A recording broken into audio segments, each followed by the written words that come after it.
आज के इस अवसर पर हम पिथौरागढ़ जनपद के 62 करोड़ रुपए से अधिक की लागत की 55 विकास परियोजनाओं का लोकार्पण एवं शिलान्यास भी करने जा रहे हैं।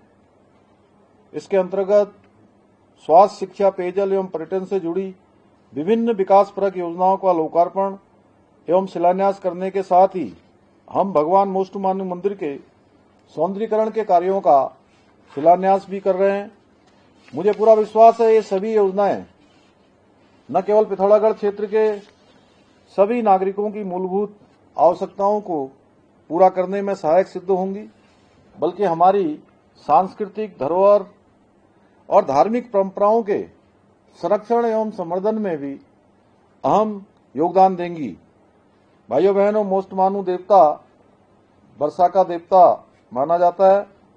जब कभी क्षेत्र में अकाल की स्थिति उत्पन्न होती है तो यहाँ के लोग मोष्टा देवता की आराधना करते हैं और देवता भी अपने भक्तों की साधना से प्रसन्न होकर समय पर वर्षा करके हम सबको संजीवनी प्रदान करते हैं। सदियों से मेला हमारी आस्था, विश्वास और समृद्ध परंपराओं का प्रतीक है, जो हमारे प्रदेश के पर्वतीय क्षेत्रों में रहने वाले नागरिकों के संघर्ष और साधना को प्रदर्शित करता है। ये केवल एक धार्मिक एवं पारंपरिक आयोजन नहीं है, बल्कि हमारे सामाजिक और सांस्कृतिक जीवन का एक अभिन्न हिस्सा है।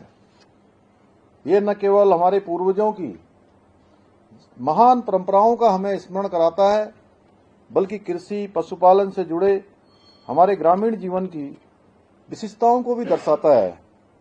मैं भी बचपन से ही इस मेले में आया करता था। यहाँ के लोकगीतों की मधुर धुन, लोक नृत्यों की उमंग और पारंपरिक व्यंजनों की सुगंध आज भी मेरी स्मृतियों में उतनी ही ताजा हो मानो कल ही की बात हो। मेरा मानना है ऐसे आयोजन हमारी समृद्ध परंपराओं को संजोए रखते हुए उन्हें आने वाली पीढ़ियों तक पहुंचाने में बहुत सहायक सिद्ध होते हैं। भाइयों बहनों, आज आदरणीय प्रधानमंत्री श्री नरेंद्र मोदी जी के नेतृत्व में हमारी धार्मिक और सांस्कृतिक धरोहरों के संरक्षण और संवर्धन की दिशा में अनेक उल्लेखनीय और ऐतिहासिक कार्य हो रहे हैं।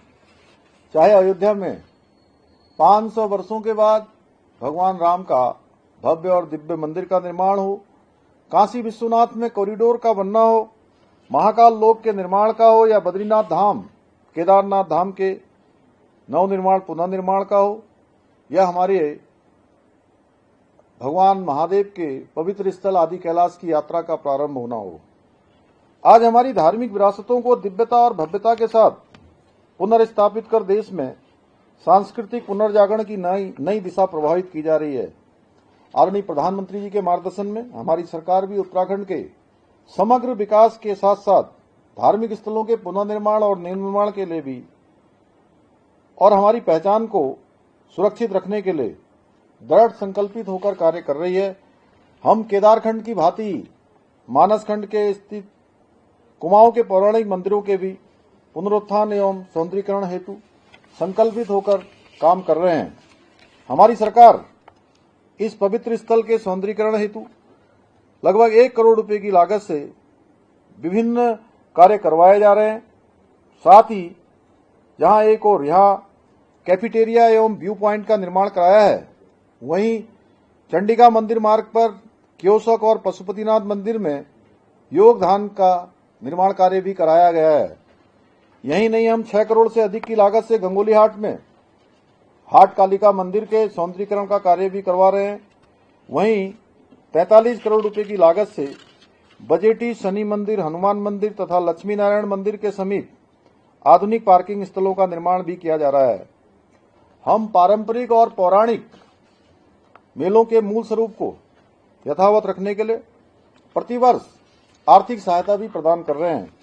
भाइयों बहनों, हमारी सरकार विभिन्न परियोजनाओं के माध्यम से जनपद पिथौरागढ़ सहित संपूर्ण क्षेत्र के, संपूर्ण जनपद के समग्र विकास को सुनिश्चित करने के लिए प्रतिबद्ध होकर कार्य कर रही है। जहां एक और 750 करोड़ रुपए से अधिक की लागत से पिथौरागढ़ मेडिकल कॉलेज के भवन का निर्माण कार्य किया जा रहा है। आप सभी को ध्यान होगा, जब मेडिकल कॉलेज की शुरुआत हुई थी उसका बजट 400 करोड़ रुपए का था उसमें लगभग 350 करोड़ रुपए की धनराशि की हमने बढ़ोतरी की है, क्योंकि हम चाहते हैं हमारे सीमांत क्षेत्र पिथौरागढ़ के एक भी व्यक्ति को अपने चिकित्सा के लिए, स्वास्थ्य के लिए कहीं बाहर न जाना पड़े। उसको सारी सुविधाएं सीमांत जनपद पिथौरागढ़ के जिला केंद्र पर उपलब्ध हों। वहीं भाइयों बहनों, 34 करोड़ की अधिक लागत से लेलू स्पोर्ट्स कॉलेज में आधुनिक मल्टीपर्पज हॉल का निर्माण कार्य भी कराया जा रहा है। इसके साथ ही मेडिकल कॉलेज पिथौरागढ़ में लगभग 21 करोड़ की लागत से 50 बेड के क्रिटिकल केयर ब्लॉक का निर्माण कार्य भी कराया जा रहा है। हमारी सरकार ने जहां एक और क्षेत्र में महिला अस्पताल के उच्चीकरण के साथ साथ पुलिस प्रशासनिक भवन एवं फायर ब्रिगेड कार्यालय का निर्माण कार्य भी कराया जा रहा है, वहीं 25 करोड़ रुपए की लागत से अस्कोट, गंगोलीहाट और धारचूला में नए बस स्टेशनों के निर्माण के साथ ही पिथौरागढ़ में रोडवेज वर्कशॉप का निर्माण कार्य भी कराया है, जिसका आज ही लोकार्पण किया जा रहा है। इसके साथ ही प्रधानमंत्री ग्रामीण सड़क योजना के अंतर्गत 327 करोड़ रुपए से अधिक की लागत से क्षेत्र में विभिन्न सड़कों का निर्माण कार्य भी गतिमान है। इतना ही नहीं, हमारी सरकार ने पिथौरागढ़ को हल्द्वानी, देहरादून और दिल्ली से हवाई सेवा द्वारा भी जोड़ा है। शीघ्र ही यहां से मुंशियारी के लिए भी हेली सेवा प्रारंभ की जाएगी, जिससे स्थानीय जनता के साथ साथ पर्यटकों को भी बहुत बड़ी सुविधा मिलेगी। पिथौरागढ़ हवाई अड्डे को 450 करोड़ रुपए की लागत से आधुनिक रूप से स्वरूप में विकसित करने के लिए एयरपोर्ट अथॉरिटी और राज्य सरकार के बीच एमओयू हस्ताक्षरित हो चुका है, जिस पर शीघ्र ही कार्य प्रारंभ हो जाएगा। जहां अभी हमारा छोटा हवाई जहाज आ रहा है, आने वाले समय में आप सबको हमारे ये प्रयास है कि आप सबको दिल्ली से हो या देहरादून से 72 सीटर हवाई जहाज का आनंद लेने का भी अनुभव प्राप्त होगा। इसके अतिरिक्त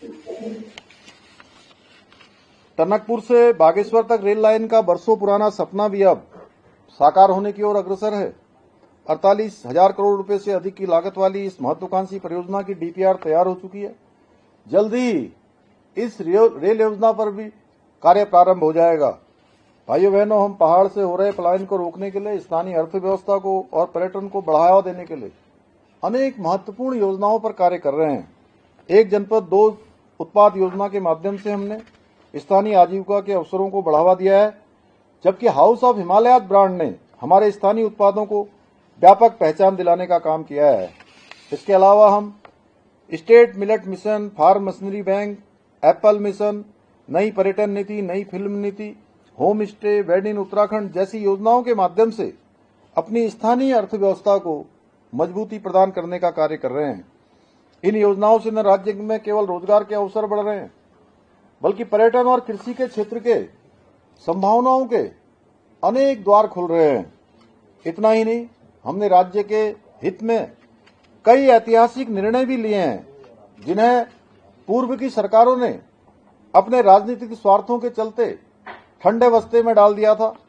हमने जहां एक और देश में सबसे पहले समान नागरिक संहिता का कानून लागू करने का भी ऐतिहासिक कार्य किया है, वहीं देश का सबसे प्रभावी नकल विरोधी कानून भी लागू किया है, जिसके परिणाम स्वरूप उत्तराखंड में पिछले 3.5 वर्षों में लगभग 25,000 से अधिक युवाओं ने सरकारी नौकरियां प्राप्त करने में सफलता प्राप्त की है। इतना ही नहीं, हमारी सरकार देवभूमि उत्तराखंड के सांस्कृतिक मूल्यों और डेमोग्राफी को संरक्षित रखने के प्रति भी पूरी तरह से संकल्पबद्ध होकर काम कर रही है। इसी संकल्प के साथ हमने प्रदेश में जहां एक और सख्त धर्मांतरण रोधी कानून लागू किया है, वहीं दंगा रोधी कानून लागू किया है और लैंड जिहाद, लव जिहाद और थूक जिहाद जैसी घृणित मानसिकताओं के खिलाफ कठोर कार्रवाई भी सुनिश्चित की है।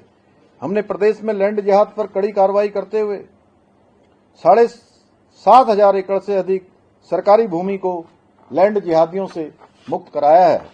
इसके साथ ही हमने करीब 250 अवैध मदरसों को सील करने के साथ ही 500 से अधिक अवैध संरचनाओं को भी हटाया है।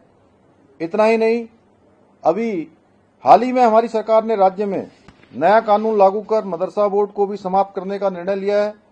यही नहीं, हम प्रदेश में एक सख्त भू कानून भी हमने लागू किया है, जिससे राज्य की मूल स्वरूप के साथ खिलवाड़ करने वालों के खिलाफ सख्त कार्रवाई सुनिश्चित की जा सके।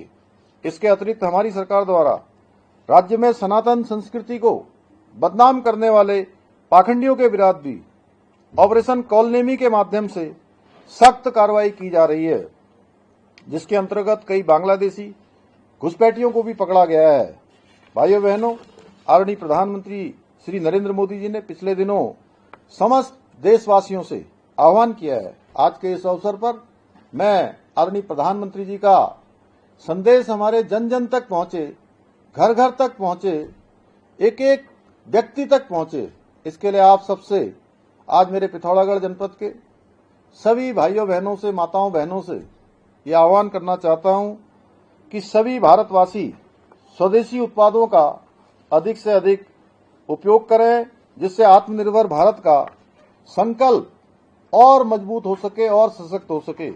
मुझे प्रसन्नता है कि इस मेले में हमारे स्वदेशी उत्पादों की कई स्टॉल लगी है, जिसमें हमारे स्थानीय कारीगर, शिल्पकार, किसान और महिला समूह द्वारा निर्मित उत्पादों को प्रदर्शित किया गया है।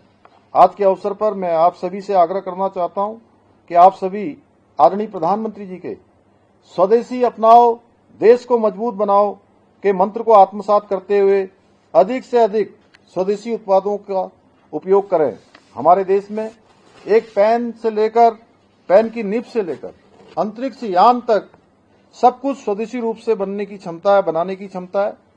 हमें अब संकल्पित होकर प्रत्येक वस्तु को खरीदने से पहले यह देखना होगा कि वह स्वदेशी है, विदेशी है।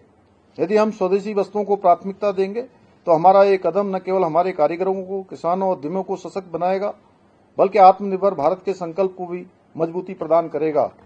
बोलिए, अपनाएंगे ना स्वदेशी वस्तुएं? अपनाएंगे? जरा मुझे हाथ दिखाई कम दे रहे हैं यहां से। हाँ, बहुत बढ़िया। बनाएंगे ना देश को मजबूत? बनाएंगे? हमारे प्रधानमंत्री जी के आह्वान को सशक्त बनाएंगे, विकसित भारत के संकल्प को मजबूत बनाएंगे? मुझे पूरा विश्वास है कि मेरे पिथौरागढ़ के सभी परिवारजन आदरणीय प्रधानमंत्री जी के इस आह्वान को एक जन आंदोलन का रूप देकर विकसित भारत और आत्मनिर्भर उत्तराखंड बनाने में, हमारे विकल्प रहित संकल्प को साकार करने में महत्वपूर्ण भूमिका निभाएंगे। भाइयों बहनों, मुझे आज आपदाग्रस्त जो हमारा क्षेत्र है, ग्राम दाफा और पल्ला दाफा, यहां पर आपदा आई, देवतपुरा चौड़ा में भी आपदा आई है और एक बालक की दुर्भाग्यपूर्ण रूप से मृत्यु भी हुई है। मैं इस अवसर पर उनके परिवारजनों को और जो आपदा में हमारे बीच में नहीं रहे, भगवान से प्रार्थना करता हूं कि उनको अपने श्री चरणों में स्थान दे।